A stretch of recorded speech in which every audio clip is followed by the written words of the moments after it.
ಬಿಹಾರದ ರಾಜಕೀಯದಲ್ಲಿ ಒಂದು ಮಾತಿದೆ, ಜಹಾ ನಿತೀಶ್ ವಹಾ ಜೀತ್ ಸುನಿಶ್ಚಿತ್ ಅಂತ ಹೇಳಿ. ಹಂಗೇನೆ ಈ ಸದ್ಯ ಟ್ರೆಂಡಿಂಗ್ ನೋಡ್ತಾ ಇದ್ರೆ ನಿತೀಶ್ ಕುಮಾರ್ ಮತ್ತೆ ಅಧಿಕಾರದ ಚುಕ್ಕಾಣಿ ಹಿಡಿಯುವತ್ತ ಅವರಿದ್ದಂಥ ಪಕ್ಷವೂ ಮುನ್ನುಗ್ತಾ ಇದೆ, ಅವರು ಮುನ್ನುಗ್ತಾ ಇದ್ದಾರೆ. ಈ ಬಾರಿ ಚುನಾವಣೆಯಲ್ಲಿ ಅವರ ವಯಸ್ಸಿನ ವಿಷಯ, ಆರೋಗ್ಯದ ವಿಷಯ ಚರ್ಚೆ ಬಂತು. ಅವರು ರ್ಯಾಲಿಗಳಲ್ಲಿ ಪಾಲ್ಗೊಳ್ತಾ ಇಲ್ಲ, ನರೇಂದ್ರ ಮೋದಿ ಜೊತೆಯಲ್ಲಿ ಪ್ರಚಾರದಲ್ಲಿ ಇಲ್ಲ ಅಂತಲೂ ಮಾತುಗಳು ಕೇಳಿ ಬರ್ತಾ ಇದ್ರು.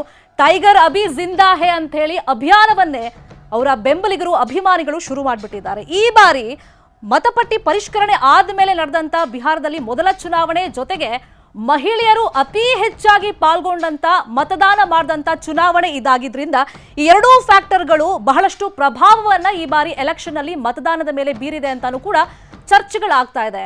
ಇನ್ನೊಂದು ಕಡೆ ಕರ್ನಾಟಕದಲ್ಲಿರುವಂತೆ ಬೇರೆ ಬೇರೆ ರಾಜ್ಯದಲ್ಲಿ ಘೋಷಣೆ ಮಾಡಿದಂತೆ ಗ್ಯಾರಂಟಿ ಯೋಜನೆಗಳು ಕಮಾಲ್ ಮಾಡುತ್ತಾ ಬಿಹಾರದಲ್ಲಿ ಅಂತಾನೂ ಕೂಡ ಒಂದಿಷ್ಟು ಚರ್ಚೆಗಳು ನಡೀತಾ ಇತ್ತು. ಆದರೆ ಯಾವ ಗ್ಯಾರಂಟಿ ಯೋಜನೆಗಳು, ಭರವಸೆಗಳು ಕಮಾಲ್ ಮಾಡಿಲ್ಲ ಅಂತೇಳಿ ಎಸ್ಪೆಷಲಿ ಮಹಿಳಾ ಮತದಾರರು ಈ ಬಿಹಾರ ಚುನಾವಣೆಯಲ್ಲಿ ಪ್ರೂವ್ ಮಾಡಿ ತೋರಿಸ್ದಂಗೆ ಸದ್ಯದ ಟ್ರೆಂಡಿಂಗ್ ನಲ್ಲಿ ನಮಗೆ ಕಾಣಿಸ್ತಾ ಇದೆ. ಮತ್ತೆ ಬಿಜೆಪಿ ಈ ಸತಿ ಒಂದಿಷ್ಟು ಎಕ್ಸ್ಪೆರಿಮೆಂಟ್ಗಳನ್ನ ಮಾಡಿತ್ತು, ಅದು ಎಸ್ಪೆಷಲಿ ಅಲಿನಗರದಲ್ಲಿ.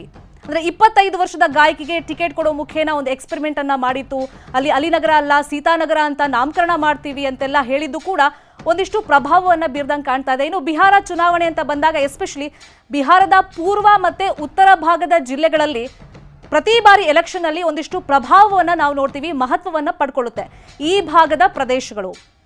ಅದರಲ್ಲೂ ಸೀಮಾಂಚಲ ಭಾಗದಲ್ಲೂ ಪ್ರಭಾವ ಜಾಸ್ತಿ ಇರುತ್ತೆ. ಅದರಂತೆ ಈ ಸತಿನೂ ಕೂಡ ಆ ಎಫೆಕ್ಟ್ ಅನ್ನ ಚುನಾವಣೆಯಲ್ಲಿ ನಾವು ಕಾಣಿಸ್ತಾ ಇದ್ವಿ. ಹಾಗಾದ್ರೆ ಈ ಬಾರಿಯ ಟ್ರೆಂಡಿಂಗ್ ಏನ್ ಹೇಳ್ತಾ ಇದೆ, ಸದ್ಯದ ಟ್ರೆಂಡಿಂಗ್ ಏನ್ ಹೇಳ್ತಿದೆ, ಈ ಕ್ಷಣದ ಟ್ರೆಂಡಿಂಗ್ ಏನ್ ಹೇಳ್ತಾ ಇದೆ? ಈಗ ಮಹಾಗಠಬಂಧನ್ ಹೇಳ್ತಾ ಇದ್ದಿದ್ದು ಈ ಬಾರಿ ಎಲೆಕ್ಷನ್ ನಲ್ಲಿ ಆಡಳಿತಾರೂಢ ಅಲೆ ಅನ್ನೋದು ಎದ್ದು ಕಾಣಿಸ್ತಾ ಇದೆ, ಕಾನೂನು ಸುವ್ಯವಸ್ಥೆ ಹದಗೆಟ್ಟು ಹೋಗಿದೆ, ಅದೆಲ್ಲ ನಮಗೆ ಪ್ಲಸ್ ಆಗುತ್ತೆ ಅಂತ ಹೇಳ್ತಾ ಇದ್ರು. ಆದ್ರೆ ಯಾವ ಪ್ಲಸ್ ಅವ್ರಿಗೆ ಆದಂಗೆ ಕಾಣಿಸ್ತಾ ಇಲ್ಲ. ಸದ್ಯದ ಟ್ರೆಂಡ್ ಹೇಳ್ತಾ ಇದೆ NDA 189 ಕ್ಷೇತ್ರಗಳಲ್ಲಿ ಮುನ್ನಡೆಯನ್ನ ಕಾಯ್ದುಕೊಂಡಿದ್ರೆ ಮಹಾಗಠಬಂಧನ್ ಮಖಾಡೆ ಮಲಗುವತ್ತ ಹೆಜ್ಜೆಯನ್ನ ಇಡ್ತಾ ಇದೆ. ಸದ್ಯದ ಟ್ರೆಂಡಿಂಗ್ ಪ್ರಕಾರ 50 ಕ್ಷೇತ್ರಗಳಲ್ಲಿ ಮಾತ್ರ ಮುನ್ನಡೆಯನ್ನ ಕಾಯ್ದುಕೊಳ್ತಾ ಇರೋದು. ಅಲ್ಲಿ ಸ್ಪಷ್ಟವಾಗಿ ಗೊತ್ತಾಗ್ತಾ ಇದೆ ಅಧಿಕಾರದ ಚುಕ್ಕಾಣಿಯನ್ನ ಹಿಡಿಯೋದು ಮತ್ತೊಮ್ಮೆ NDA ಅಂತ ಹೇಳಿ. ಮತ್ತೆ ನಿತೀಶ್ ಕುಮಾರ್ ಮೋಡಿ ಮಾಡಿದ್ರು ಅಂತಾನು ಕೂಡ ಅಲ್ಲಿ ರಾಜಕೀಯ ವಲಯದಲ್ಲಿ ಚರ್ಚೆಗಳಾಗ್ತಾ ಇದೆ. ನಾನು ಮಹಿಳೆಯರ ಬಗ್ಗೆ ಆಗ್ಲೇ ಹೇಳ್ತಾ ಇದ್ದೆ, ಅಂದ್ರೆ ಈ ಬಾರಿ ಎಲೆಕ್ಷನ್ ಅಲ್ಲಿ ಕಮಾಲ್ ಮಾಡಿರೋದೇ ಮಹಿಳೆಯರು. ಯಾಕಂದ್ರೆ ಬಿಹಾರ ಅಂತಂದ್ರೆ ಅದನ್ನ ಜಂಗಲ್ ರಾಜ್ ಅಂತ ಕರಿತಾ ಇದ್ರು.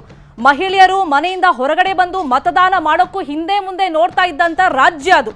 ಅಲ್ಲಿ ಈ ಹಿಂದಿನಿಂದ ಜಾತಿ ಸಮೀಕರಣ, ಮತ್ತೊಂದು ಕಡೆ ಫ್ಯಾಮಿಲಿ ಪಾಲಿಟಿಕ್ಸೇ ಮುನ್ನಡೆಯಲ್ಲಿ ಇದ್ದಿದ್ದು. ಆದರೆ ಈ ಬಾರಿ ಅತಿ ಹೆಚ್ಚು ಪ್ರಮಾಣದಲ್ಲಿ 71.9% ಮಹಿಳೆಯರು ಓಟನ್ನ ಮಾಡಿದ್ದಾರೆ. ಸುಶಿಕ್ಷಿತರಾಗಿದ್ದಾರೆ ಮಹಿಳೆಯರು, ಎಜುಕೇಶನ್ ಸಿಗ್ತಾ ಇದೆ. ಅದ್ರ ಜೊತೆಯಲ್ಲಿ ಯಾಕಂದ್ರೆ ಸಾಕಷ್ಟು ಸ್ವಸಹಾಯ ಸಂಘಗಳಿಂದ ಅವರು ಸ್ವಾವಲಂಬಿಗಳಾಗ್ತಾ ಇದ್ದಾರೆ. ಅದರಲ್ಲೂ ಪ್ರಮುಖವಾಗಿ ಒಂದಿಷ್ಟು ಕಲ್ಯಾಣ ಯೋಜನೆಗಳು ಕೇಂದ್ರದಿಂದ ಸಿಗ್ತಾ ಇರೋದು, ರಾಜ್ಯದಿಂದ ಸಿಗ್ತಾ ಇರೋದು.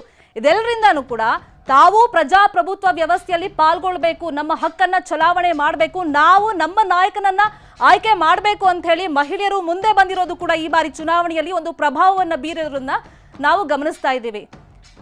ಇನ್ನು ಮಹಾಗಠಬಂಧನ್ ಪರಿಸ್ಥಿತಿ ಹೆಂಗಿದೆ ಅಂತಂದ್ರೆ ಕಾಂಗ್ರೆಸ್ ಗಮನಿಸ್ತಾ ಇದೀವಿ ನಾವು 7 ಸ್ಥಾನಗಳಲ್ಲಿ ಮುನ್ನಡೆಯನ್ನ ಕಾಯ್ದುಕೊಂಡಿದೆ.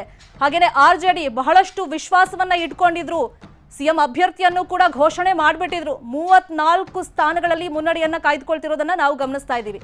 ಇನ್ನು JDU ಈಗ ಪೈಪೋಟಿ ನಡೀತಾ ಇರೋದು ನಾವು ಗಮನಿಸ್ತಾ ಇದ್ರೆ JDU ಮತ್ತೆ ಬಿಜೆಪಿ ಮಧ್ಯದಲ್ಲಿ ಯಾರು ಅತಿ ಹೆಚ್ಚು ಸ್ಥಾನಗಳನ್ನ ಗೆಲ್ತಾರೆ ಅಂತ ಹೇಳಿ ಈ ಬಾರಿಯ ಚುನಾವಣೆ ನಿತೀಶ್ ಕುಮಾರ್ಗಿಂತನೂ ಮುಖ್ಯವಾಗಿ ಅಮಿತ್ ಶಾ ಮತ್ತೆ ನರೇಂದ್ರ ಮೋದಿ ಅವರ ಪಾಲಿಗೆ ಬಿಹಾರ ಗೆಲ್ಲಲೇಬೇಕಾದಂತ ಒಂದು ಅನಿವಾರ್ಯ ಪರಿಸ್ಥಿತಿ ಇತ್ತು. ಅಷ್ಟರ ಮಟ್ಟಿಗೆ ರ್ಯಾಲಿಗಳಲ್ಲಿ ಅವರು ಕೂಡ ಪಾಲ್ಗೊಂಡಿದ್ರು. ಸೊ ಈ ನಿಟ್ಟಲ್ಲಿ ಅಲ್ಲಿನ ಮತದಾರ ಮತ್ತೊಮ್ಮೆ ಯಾವ ಆಡಳಿತ ವಿರೋಧಿ ಅಲೆನೂ ಕೂಡ ಇಲ್ಲ. ಮತ್ತೆ ನಿತೀಶ್ ಕುಮಾರ್ ಅವರ ಸರ್ಕಾರದಲ್ಲಿ ಕಾನೂನು ಸುವ್ಯವಸ್ಥೆ ಎಷ್ಟು ಹದಗೆಟ್ಟಿದೆ ಅಂತ ಆರೋಪ ಪ್ರತ್ಯಾರೋಪಗಳು ಬಂದರೂ ಕೂಡ ಅದ್ರ ಮಧ್ಯದಲ್ಲಿ ನಾವು ಗಮನಿಸ್ತಾ ಇದ್ವಿ. ಬಿಹಾರ ಅಂತಂದ್ರೆ ಈಗ ಸುಧಾರಣೆಗಳ ವಿಷಯ ಅಂತ ಬಂದಾಗ, ಅಂದ್ರೆ ಎಷ್ಟು ಮಟ್ಟಿಗೆ ಅಭಿವೃದ್ಧಿ ಕಂಡಿದೆ ಬಿಹಾರ ಅಂತ ಬಂದಾಗ ತಿಣುಕಾಟ ನಡೀತಾ ಇದೆ, ಹಗ್ಗಜಗಾಟ ಆ ವಿಷಯವಾಗಿ ನಡೀತಾ ಇದ್ರು ಕೂಡ ರಾಜಕೀಯ ಅಂತ ಬಂದಾಗ ನಮಗೆ ಸದ್ಯಕ್ಕೆ ಈಗ ಇದೇ ಪಕ್ಷ ಬೇಕು ಅಂತ ಹೇಳಿ ಈಗ ಜನ ಆಯ್ಕೆ ಮಾಡ್ತಿರೋದನ್ನ ನಾವು ಗಮನಿಸ್ತಾ ಇದ್ದೀವಿ. ಸದ್ಯಕ್ಕೆ ಇಲ್ಲಿ ಮಹಾಗಠಬಂಧನ್ ವರ್ಸಸ್ NDA ಅನ್ನೋಕ್ಕಿಂತ ಸೊ ಈಗ JDU ವರ್ಸಸ್ ಬಿಜೆಪಿ ತರ ಅಂದ್ರೆ ಯಾರು ಅತಿ ಹೆಚ್ಚು ಸ್ಥಾನಗಳನ್ನ ಗೆಲ್ತಾರೆ ಅನ್ನೋ ನಿಟ್ಟಿನಲ್ಲಿ ಈಗ ಪೈಪೋಟಿ ನಡೀತಾ ಇರೋದನ್ನ ಗಮನಿಸ್ತಾ ಇದ್ದೀವಿ. ಇದು ಸದ್ಯದ ಟ್ರೆಂಡ್.